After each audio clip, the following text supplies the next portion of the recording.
Hello everyone, my name is Signe Fremel and this is part 3 of my athlete case study, Marathon Training for the Recreational Athlete. So let's get to know my athlete, whose name is Sophia Smith. She's a female, 23 years old, lives in Houston, Texas. She takes fish oil, a multivitamin with iron and calcium. She's also on birth control, and she skips the placebo week by taking it still to skip her period. That's important to think about. Her occupation is that she's a full-time graduate student, and she's in 4 classes. She's a part-time tutor who also works 10 hours a week. Her type of athlete, she is a recreational endurance runner and incorporates some weight training. Now let's do a little brief overview of her history. She has 4 years of running experience, but had to take a break because she was injured for a little bit. But she got back into the gym and running about 1 to 2 months ago. She used to be a high school competitive athlete, so she has that competitive spirit. But she did track and was also a cheerleader. Her injury history is that she had multiple stress fractures and she tore her ACL and had surgery in 2015. And then she is on birth control, as previously stated, and has lactose intolerance for 3 years. That's self-diagnosed. And she heard that milk was bad on BuzzFeed from her friends. On this slide, I present some information about some anthropometrics. She's 130 pounds. I did the conversions and have the calculation buddy on the side if you want to see how I got them. She is 5'6". Her body fat is 24%. Put a little star next to it because it's important to think about body fat with females, especially for hormones. And then her weight history. She didn't really give me any on that note, but it seemed like it was pretty stable based on her descriptions, but it's something I definitely would want to get to know more if I continued working with her. Her BMI is 20.98, which is identified as healthy if it's 18.5 through 25. And then I had the goal range I calculated with the Hammy method.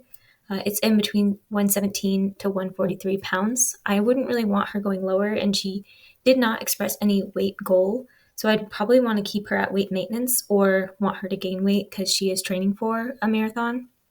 And my weight range recommendation, again, weight maintenance above 130 pounds. I would want to monitor this with her body fat. Here is a brief introduction to her exercise routine so that you can get a little bit of insight to why I made the nutritional recommendations that I did. She, again, is an endurance runner and recreational athlete. She trains about 6 to 7 days a week, so she's very active, and it's usually early in the morning, so right when she gets up. She tries to train on a fasted state. She runs 3 to 5 times a week, and if she doesn't run, she instead replaces it with weight training, so that'd be like 2 to 3 times a week. Her runs are 2 to 3 moderate runs, so that could be 6 miles or more, she described, or 1 long run, which is in between 10 to 15 miles per her description. Every day, she tries to incorporate 20 minutes of walking as well in between her virtual classes. Again, she says no rest days. I was kind of concerned because she's kind of saying that she doesn't want to take rest days because it makes her feel lazy. It's there for the week. So I kind of put a little concern that she might show signs of overtraining syndrome. The goals of my athlete is that she'd like to set a better and consistent exercise routine like she had in her past with her coaches. She kind of indicated that she thrives in structure. She also thinks it would be helpful to incorporate more rest, but isn't sure what this looks like after I had asked her a few questions about it. She has trouble making time for training around her school and work and finds it difficult to develop a training schedule. So that's why I think it'd be a good goal to work on her with too. She also wants to build more lean body mass. That's why she started in the gym 1 month ago and started doing some weight training exercise. Body composition-wise, she had no weight history described as previously stated, and she didn't report anything that she wanted to change, except for the upper body strength and building that, and that she values daily movement. I could see from her past being a cheerleader or being a runner for a long time that body composition is just something that she's used to being in the same body. So if changes occur, it could scare her, but I don't know. That's just something I'd have to explore with her if I continued working with her. Performance considerations, again, she struggled with an exercise routine with her school and work and making room for rest days. and that she reports physical and mental fatigue and low energy. This is something I wanted to consider or talk about because it's important to incorporate rest days and have a good routine and structure when you're busy to achieve those goals performance wise. And again, she might show signs of overtraining syndrome with her current beliefs. Now let's go through the athlete's profile, giving some history on their dietary intake and assessment info. A dietary pattern, she reports that she follows none, but that she has lactose intolerance, so she is dairy-free. She does have some food preferences that she had mentioned in her profile. She doesn't like red meat, but she will eat, just not very often. She prefers protein sources like seafood, chicken, and complementary proteins and plant-based proteins. So yeah, and she tries her best to maintain a balanced diet. So she likes to cook at home most evenings. She doesn't like eating out because she doesn't think they will make it right, as she described. I don't know what right is for her because I didn't get much information on that. Again, that's something I'd want to explore further. But yeah, she does take supplements. She has collagen peptides. I didn't mention this previously with her coffee in the morning. Again, she has the fish oil, the multivitamin with iron. I'm wondering why iron was emphasized. It could be that she has that energy that's low and she could have history of anemia. Endurance runners also require more iron, so that's something, again, we'd explore. She also takes calcium, and this is likely because she is dairy-free. This is her dietary recall that she gave me so that you can just get a brief overview as to what my current athlete's habits are and what her preferred foods are. Again, those vital protein, collagen, peptides are in the morning. She also takes her supplements in the morning with her coffee, which is something I want to highlight later. As we learned in class, it's good to eat every 3 to 4 hours. And I did see that there was a 5-hour gap and that she exercises fasted in the morning and goes to bed early. So she has a large overnight fast and then she exercises. So that could be something that is affecting her perceived exertion or her time to fatigue while she's exercising. I did a little calculation. This intake was at 1,750 kcals. I did this over chronometer, and the breakdowns at this current energy was 42% for carbs, 22% for protein, and 26% for fat. Her hydration was adequate, but a little bit over compared to her kcals if we were to say 1 milliliter per 1 kcal at 76 fluid ounces per day. Sorry. So now let's move on to the nutrition prescription and recommendations for my athlete. The energy recommendations I gave for my athlete were 2,205 to 2,575. I had calculated this value using the 3 methods that were taught in class, which is the Mifflin-St. Jeor, the Cunningham, and the simplified resting metabolic rate formula, and multiplied each one of these by the activity factor on the right side of the slide, which is 1.73. These calculations only calculate her resting metabolic rate, and we have to multiply these by her activity factor in order to account for her movement each day. So that's why I chose active. She exercises again 6 to 7 days per week. Ideally, we would lower this to around 5 to 6 and start incorporating those rest days, but at her current weight and everything, this is the range that I would give her. She falls anywhere in between there. The mean of these two values I calculated as well, which is around 2,400 kcals if she just wanted a simple put number. On these slides, I just wanted to show you how I calculated them so that you could see. Feel free to pause them and just see how I got these values. This is first starting with Mifflin. Then we have our Cunningham, and then our simplistic. Now that we have gone through the athlete's energy needs, we're going to go through their macronutrient needs, starting with the most important one, which is carbohydrates. For my athlete, I recommended that they get 60% of their total calories from carbohydrates. As they get closer to the competition day, though, I'd want them to increase this percent to more than 70%, but right now based on their dietary recall, they're at 42%, so I didn't really want to shock them with a carbohydrate overload and just kind of ease into that. Since it is 5 months away, I think it would be super easy to taper that in. And carbohydrates are super important for glycogen replenishment. Our glycogen stores get super depleted fast in endurance and prolonged exercise, which leads to fatigue. Glucose is the main source of energy in our body, comes from carbohydrates. Our brain relies on it. Our red blood cells, that's the only source of energy it can use. It's also a very quick source of energy for our muscles to continue to do work through that sliding filament model that we learned early on. And inadequate carbohydrate intake in studies has shown impaired perception of fatigue as well, impaired motor skills and concentration, all of which affect athlete performance. Red blood cells, again, they rely on it. They deliver oxygen to our tissues. They increase the capacity of oxygen in our body, so that delivery to those tissues, and of course the supply. So the amount of oxygen being delivered to all our tissues is reliant on the function of red blood cells. And again, very important to work carbohydrates into nutrition timing before, during, and after prolonged exercise because of its role in replenishing our glycogen stores.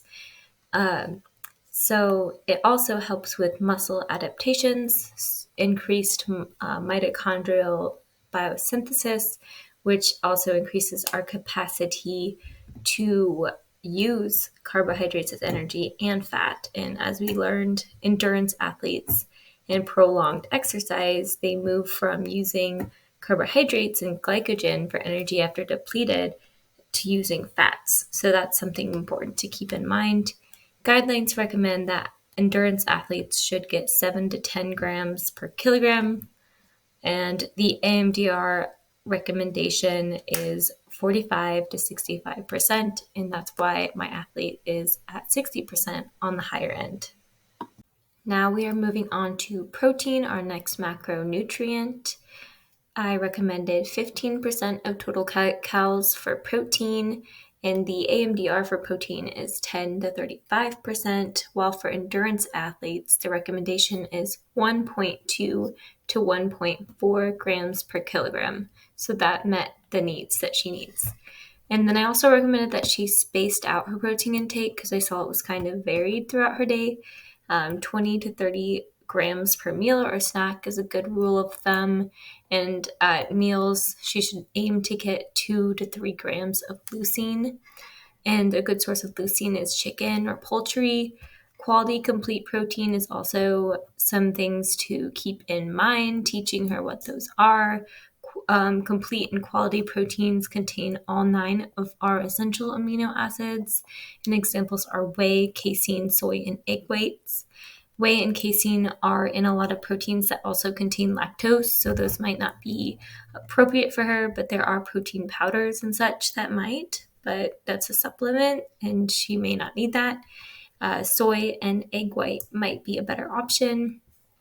And the importance of protein for endurance athletes are highlighted in the boxes on the right. Protein aids in glucose deposition in muscle glycogen, so it helps. So it's important to have after exercise with the source of carbohydrates. It preserves our lean body mass and promotes muscle enhancement and muscle building and muscle synthesis. It also aids in our recovery and reduces our soreness. And I wanted to note that consuming adequate energy in carbohydrates and fats spares our protein from being used as energy, because this is something we don't want.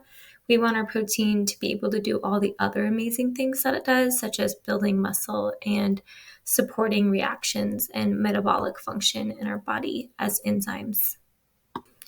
Next, we have fat. So the recommendation I gave was 25%. It has a lot of important roles in our body, and I think they're often overlooked, especially in this population of athletes. And it's important to note that endurance athletes actually, as exercise is prolonged and their percent VO2 max reduces, so they're not like in intense exercise, but in prolonged exercise, that our use of fat for energy increases. So fat has a very important role in these types of athletes, and runners are often found to lack fat in their diet or just have inadequate amounts. And ultimately, we want to aim to have more than 20% of total kcals from fat to have benefits. And hormones are another thing to keep in mind, especially with endurance female runners. It's important to keep track if they're having their period or not. And with my athlete, she is on birth control. So she has a placebo week, but she chooses to skip it and continue taking the pill to skip her period. So I don't know if she is at a good spot right now in regards to fat and her hormones. That's something I'd likely want to explore with her and kind of discuss, but that's for another time as I work with her. And then I want to consider GI distress. You want to avoid taking before exercise because fat is king of satiety. It really satiates us. Focus on PUFAs and MUFAs, even though all fats are healthy. And athlete guidelines recommend that we have less than 10% of saturated fat in our energy intake. And that's a general guideline as well. So it's super energy dense source. That's why it's important for endurance athletes. It's an energy supply after we deplete those glycogen stores for prolonged exercise. It helps the synthesis of hormones and cholesterol for our cell tissue, and it helps with fat-soluble vitamin absorption as well. We need fat to absorb fat-soluble vitamins, so that's important to know if she's taking a supplement with fat in it. And then protection of joints and body insulation and cushioning of organs, super important in endurance athletes because they're always impacting their feet on the ground. And then also our essential fatty acids. They have been shown omega-3 to lower inflammation, assist in faster recovery, and reduce muscle soreness. And the AMGR for fat is 20 to 35%. In this table, I provided the overview of everything I just said based on her whole caloric needs and the picture of each macro nutrients, carbohydrate, protein, fat, and all the percentages. I wanted to note that all of this is just going to vary based on her training and resting days, and that is why I gave ranges. The green highlighted boxes show the athlete guideline recommendations, and I just wanted to show them in comparison to what my calculations gave for my athletes. So now that we talked about all the macronutrients and the energy, now we're going to go over the micronutrients and the water. So starting off with water, because hydration is super important and has a lot of important roles for our body, I calculated her needs using the simplistic formula of 1 milliliter per kcal, and it's shown on the slide. This came out to 73 to 86 fluid ounces, which equals 9 to 11 cups. And we want to think about adding more to this. Sensible and insensible water loss is important to think about. And this happens largely during prolonged exercise due to sweating, especially if the exercise is over 2 hours. Sodium depletion can occur super rapidly, and that's why we might want to consider adding an electrolyte drink immediately after exercise. The rule of thumb general recommendation is on the slide as well. For women, it's about 12 cups per day, and there should be at least 8 ounces of water per meal or fluid, which could be in form of juice or milk. And then we also want to consider that she lives in Houston, Texas, which could get really hot and humid. So on those days, she'd want to try to get 5 to 6 milliliters per kcal every 3 hours. in and immediately, again, rehydrate with liquids and sodium containing foods throughout the day. And then we also want to consider her sweat rate, which I calculated in between 30 to fluid ounces an hour, because endurance athletes will lose 1 to 2% weight during 1 to 2 hours of exercise. So it's important to think about her losses during exercise and that immediate replenishment again. And again, just more salty foods, nuts, soy sauce, and flavor, just to make sure that she's getting her electrolyte balance and fluid balance down. So now we are moving on to micronutrient recommendations as well as fiber. So my athlete, she is dairy-free and does not eat a lot of red meat. Thus, she has potential for the nutrient deficiencies listed on the slide, which are calcium, vitamin D, zinc, and iron. So calcium, she does take a supplement for, and she has a multivitamin that includes iron. So those wouldn't be too much of my concern, but we do want to try to perhaps get those from our diet more than from supplementation, and to space them out away from each other, which we'll talk about later. But the recommendations for each micronutrient are listed on the slide for her age and for female, and sources of each are listed on the right side of the slide that she might like. And I thought it was cool that dried figs have a lot of calcium in them, and they're also a super quick energy source of carbohydrates. So that's something we might explore. And then fiber intake is important for regularity, and women need 25 grams per day, but there's no really recommendations for athletes, just that they're meeting their fiber needs. I have previously stated the supplements my athlete is taking, but I wanted to make a couple notes on it.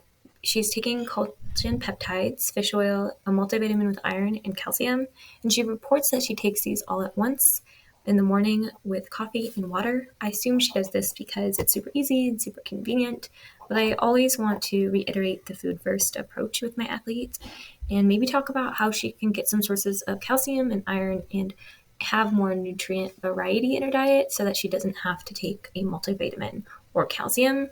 But I assume that she takes calcium because she is dairy-free, so it could be beneficial for her. Iron, I am not sure why there was an emphasis on this, but it could be due to her previous history, perhaps with anemia, but that's something I need to explore. So I'd want to talk about this because supplements are super expensive and she is a graduate student. So it could be more advantageous to invest into more food rather than really expensive supplements. So talking about calcium and iron, they're not friends. They're also not friends with caffeine. So I'd want her to maybe space out her intake of these. I'd also want to know what type of calcium she's taking. Maybe it shouldn't be taken with food, or it should. Also with iron, she should take that away from calcium, and there should be a 3-hour gap between each 3 of these not friends. So in the morning, let's say when she gets up, she should just take her iron right away because it's best absorbed on an empty stomach if it doesn't bother her with her GI symptoms. And then for calcium, I would think that it'd be better to get from a food source in the morning, maybe before her exercise because we knew that was beneficial, or right after. And then coffee-wise, I'd perhaps wait until after her exercise to do that, or maybe before, and just not take her calcium and try to space those out from, again, 3 hours at best, but if it has to be 1 hour, then fine. But if she has to take them all at once because that's easiest for her, because it's her schedule, then that's okay too. It's just something we want to keep in mind. And again, guidelines with calcium recommend that should be spaced out, and 400 to 500 milligrams can only be taken at once. And it's more beneficial with a source from vitamin D, like a source of vitamin D, and vitamin D can be absorbed with a source of fat. So maybe we want to do calcium, vitamin, and fat. And something that she could do, since she's dairy-free, is perhaps a fortified soy milk. And then she could continue her multivitamin because a multivitamin is pretty safe. There's no harms. She's not a super competitive elite athlete, so I'm not concerned about risk of contamination or anything like that. So it might be beneficial. Then her collagen, if it's something that helps her and she likes taking it, she can just keep taking it. It's a good little source of protein that's lactose-free for her. But if she doesn't see any benefits and could save some money too, she doesn't need to take it. So this is just something I'd explore further with my athlete. Now let's go through our sample meal plan for the athlete. I just also want to apologize if you hear little screamings and things. That's my little sister. So here is my 1-day meal plan for my athlete. On the left side of the slide, I have my nutrition prescription that I had described and shared with y'all previously so that you can just follow my rationale as to why I chose this sample menu plan. So on the right, we start with our first half of our day until 6:15 a.m. to 11 a.m. She likes to exercise in the morning, so I tried to work around that with her meal plan. So in the morning, I also said that she should try to get a pre-run fuel in because she used to go exercise on a fasting state and go to bed early. So I thought it'd be beneficial for her to just get a quick source of carbohydrate in the morning. So I recommended a very fast, quick, simple carb that she could have, which is 2 rice cakes with some honey, and just to give her a little fuel. During her long run days, this is how it could differ from a moderate long run days. On the meal plan, I said that she could try a gel or a goo, maybe a gummy if she wanted to, or some Gatorade during her run just to give her some extra fuel. So again, her exercise times are between 7:30 to 9 a.m. But when she goes to the gym, she likely does not need this. So that's how this might differ. For breakfast at 9:30 a.m., I said that a good source of carbs, so 4 carbs, 2 protein, and 1 fat. Protein helps with glycogen replenishment. So that's why I wanted to focus on carbohydrates and protein and less so on fat. So I gave a little example of avocado toast with a side of orange and some soy milk for the protein and the vitamin D and calcium. And for her little pick-me-up, some more coffee with her vital proteins. I wanted to keep that in because it might be a habit. And I also said a small apple to add some more carbs into her day. So now here's the second part of the day that includes our lunch and dinner with some snacks and a little bit of the rationale, because my biggest concern with this athlete is getting more energy in and trying to get more carbs in, as well as spreading out protein throughout the day and eating every 3 to 4 hours, because prior she wasn't doing that. So for lunch, I tried to do something a little easy because I saw on her dietary recall it was a sandwich. So I thought a turkey pesto wrap would be easy too, that she could just roll up, make maybe meal prep with a side of chips. And then for her PM snack, I kept her little hummus habit and added some pita for some good carbs. And then for dinner, I chose a rice bowl with salmon, some broccoli, olive oil, some soy sauce for some sodium and flavor, the chili flakes for some spice because it looks like she liked that. Again, we have some more fruit. Per her preference, just wanted to show that there's a lot of flexibility and that this does not need to be a very rigid diet plan. And then for her night snack, I recommended a PB&J sandwich. It's super simple, easy. Put some sliced bananas inside of it. It's super good. Something I used to eat a lot when I was a runner. And then she likes to go to bed early, so I tried to plan it around that. Everything came out to 2,575 kcals. Her carbohydrates were in between 345 to 360, depending on if she had that goo or not. 97 grams of protein, and then 60 grams of fat. My fluid recommendations are simplistic, so it's 1 milliliter per kcal, but I kind of gave the recommendation to 2,500 to 3,000 because she is having water losses during exercise, so it's going to be higher than what I calculated because that's if she wasn't doing exercise. And on this day, she got 96 fluid ounces, which is sufficient. So my athlete expressed not knowing what a rest day looked like versus an exercise day. So I found this really helpful tool using the My Athlete plate depiction and example. And this just shows on the left what maybe a rest day would look like, to the right as to what a hard training day may look like. And as you can see, the biggest difference is the carbs. They increase and protein stays the same. And it's kind of just like a battle between the grains and the fruits and vegetables, like what's more, what's less. So rest day, more intense day. And again, refueling 1 hour after her exercise could be a easy habit for her just because she has a busy schedule and something maybe she could prioritize in trying to eat every 3 to 4 hours. But I know that she is busy. So to show what this might look like is on the left, I did a rest day dinner, and on the right, I did a moderate to hard day breakfast, which I actually include on my meal plan. But this is just to show a visual as to how we can use the My Athlete plate tool with athletes. So other things I just wanted to keep in mind when I was making her meal plan is that she is a graduate student. She has 4 classes per week, and she has work that's 10 hours per week. and reported that she does not have a consistent lunch or dinner time because this changes a lot. So that's why I think it could be beneficial for her to incorporate more easy to pack, nutrient dense snacks, maybe like trail mix too, and just kind of discuss the metabolic benefits and energy benefits to eating every 3 to 4 hours and seeing if this is feasible for her. She does have a car, but she likes to take the bus a lot. So I was like, maybe she could snack on the bus, or maybe she could snack in class. So those were just two things we could talk about. She also cooks a lot at home and does not like eating out. So that just has another barrier to the convenience of food and timing. So maybe meal prepping could be something she could try. Meal prepping snacks, smoothies, which are quick, or overnight oats, something like that we can try to explore together. Now we're briefly going to go over nutrient timing and exercise and how this might be important for my athlete. To begin the discussion on nutrient timing for my athlete, we're going to start with carbohydrates because that's one of the most important things to think about with endurance athletes. There's a technique called carbohydrate loading that we can use 48 hours before they engage in a long exercise, which she does when she does her prolonged runs, but she may do this when she does her moderate runs if she's going for a more slow pace. So that's something we can do, is increased intake of carbohydrates the day before or the dinner before, and just focus on that.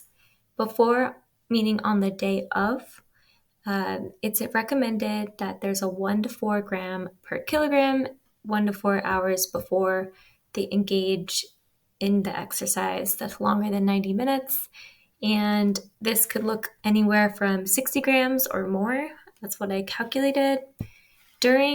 If the exercise is less than 45 minutes for her, she likely does not need any carbohydrates. And if it's between 45 through 75, she might need it, but she may not. And then it's recommended 1 hour to 2.5 hours that she has 30 to 60 grams per each hour that she works out. And after, carbohydrates are super important for the replenishment of glycogen, as previously stated.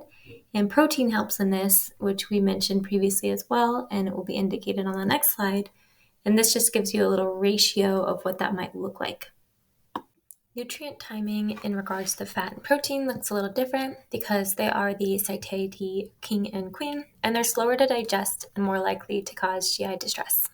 So before exercise, protein and fat should be consumed more than 3 hours or 4 hours prior.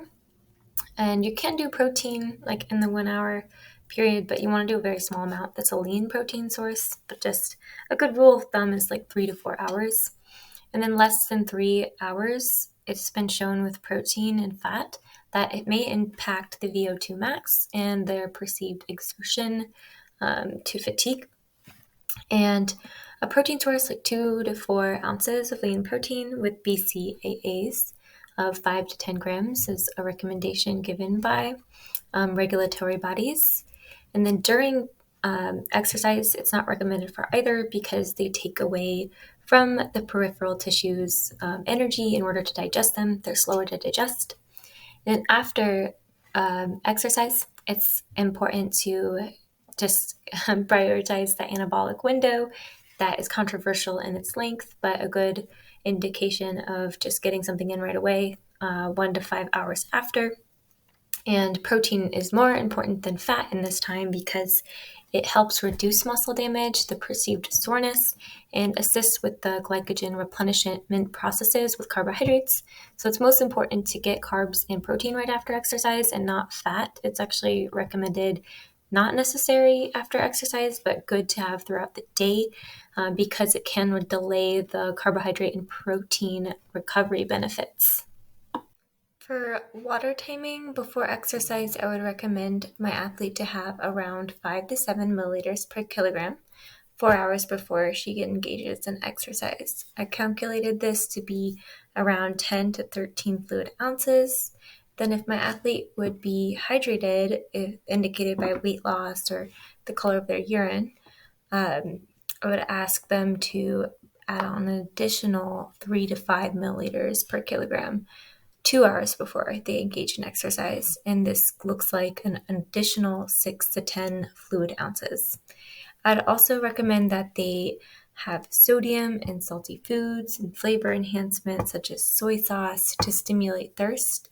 She's super busy, so this might be really important for her. And also notify that overhydration and intentional fluid intake isn't really going to be helpful to the extent of overdoing it, because you could be at risk for hypervolemia and then cause GI distress during your exercise as well. And then during, it could be beneficial for her to have a 6 to 8% solution of carbohydrate while she's exercising for those long periods, especially like those 10 to 15 mile runs. And after, we would want to replenish fluid immediately. She loses a lot in her sweat rate, as previously stated. And I said that 1.7 liter replenishment is likely needed, because 1.5 liter fluid for each kilogram loss during exercise is recommended for athletes. And it's shown that endurance athletes lose anywhere from 1 to 2% of their weight in exercise that's longer than 60 minutes. So this is just a depiction of what it may look like leading up to her marathon, which is in 5 months. We're at the green here. We're starting in her general training period and then going to marathon day. And it just looks different as we move through. Energy intake's gonna increase, or the need for more energy intake. More carbohydrate intake is needed. And that's why, indicated by the percentages, I'm going from 60% to 70%, as previously stated. That's my goal with her. And promoting more rest as we get close to marathon day, because we want to make sure that we are preserving those glycogen muscle stores as well, and just enhancing her performance in that way. And all this tapers down after off season, when she's not going to be exercising as much immediately right after her marathon, because we want to promote that healing period. The week leading up to the marathon is important to talk about. Something I would probably do with the athlete is a modified carbohydrate loading protocol, a tapering method. This is a 6-day protocol. The first 3 days is when we do depletion, and the last 3 days is when we do repletion. The first day would be a low intensity, moderate intensity exercise that's long, so a 90-minute run at 70% VO2 max. And then the next 2 would be hard for 40 minutes. So those would be her harder days. And we would just do 5 to 6 grams per kilogram per day of carbohydrates. That's on the lower end of the recommendations, or below. And then on the next 3 days, it'd be more moderate exercise for 2 20-minute runs. And then the day right before the marathon, it's complete rest, like not doing anything. We just want to increase our muscle adaptations and then increase our stores of glycogen so that we can perform well on our big day. So now let's talk about rest days and why they are important. My athlete indicated that rest days are for the lazy and for the weak, but this is just something that she heard from a previous mentor of hers. I would like to further explore implementing rest days into her routine, because they can be very beneficial, and I know that she's interested in it as well, but she just doesn't know what that might look like. So I would want to first talk to her maybe about what a rest day is and how that can look different from a productive rest day.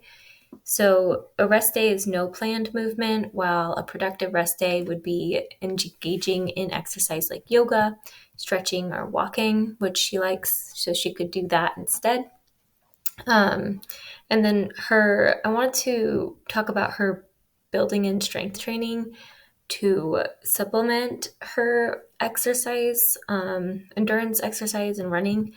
It's still important, but doesn't need to be made to feel like she needs to replace it if she misses a day of running. She felt like if she didn't run, she needed to do something, so she put in strength training. And it's important, strength training, for marathon runners, because it increases their running economy, so their ability to run longer, and it increases your lean muscle tissue, which of course is more metabolically active. Sleep and rest is important. It's beneficial for her nervous system, It improves the cognitive abilities, like we previously discussed, in tandem with carbohydrates. It helps with metabolic restoration, immune function, and endocrine benefits as well.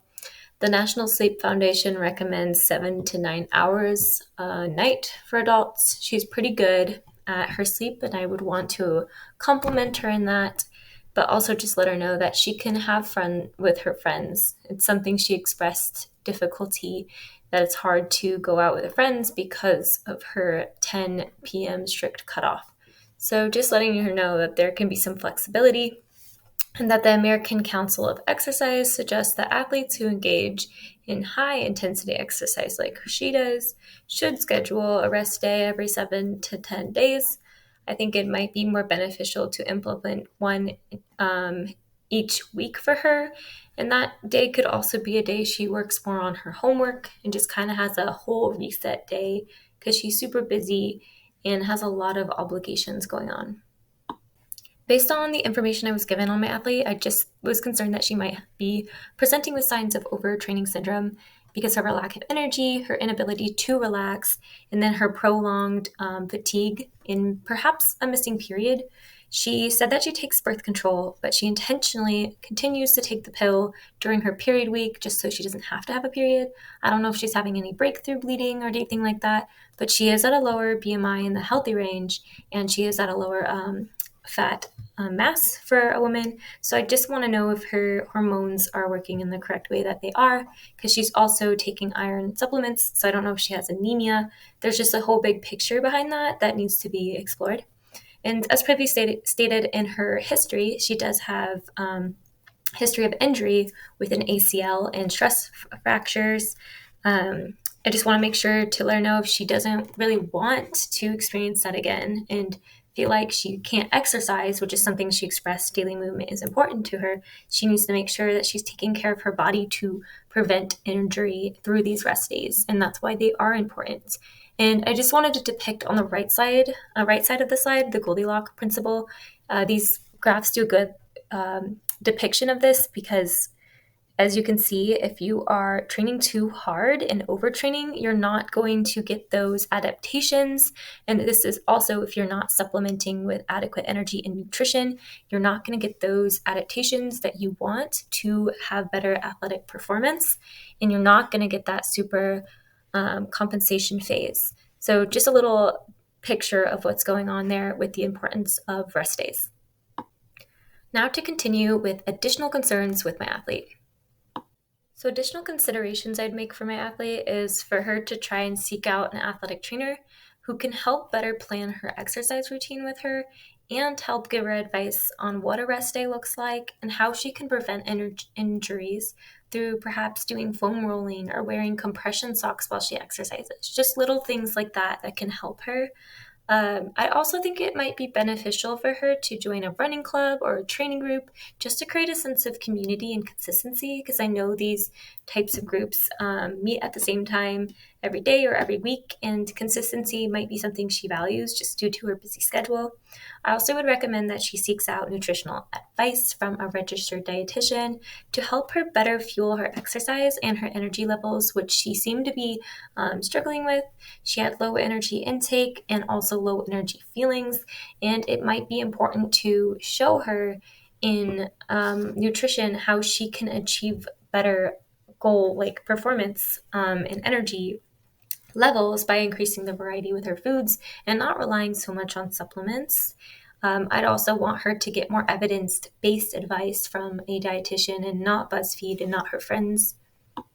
The long-term nutrition goals that I would like to achieve with the athlete if we were to continue working together is getting adequate energy intake in above 1,750 calories, because that's definitely way too low for her. I'd also want to make sure that she's getting adequate carbohydrates just because glycogen replenishment is so important, and for those muscle adaptations and all that work that she's putting in, I want to make sure that she's getting the results that she seeks. Adequate hydration is also really important as an endurance runner. She's losing a lot in that prolonged exercise period. So fluid balance and electrolytes is something I'd want to focus on with her.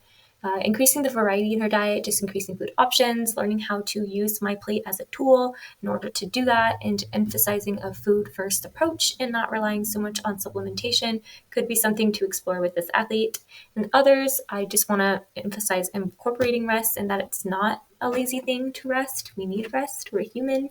I'd also want to just monitor her body composition, always on the radar as a nutrition professional and sport professional, just because body composition has some roles in athletic performance. And of course, I want her to run her marathon and finish her marathon in 5 months. So those are my long-term goals. Thank you so much for watching. Next slide is my references.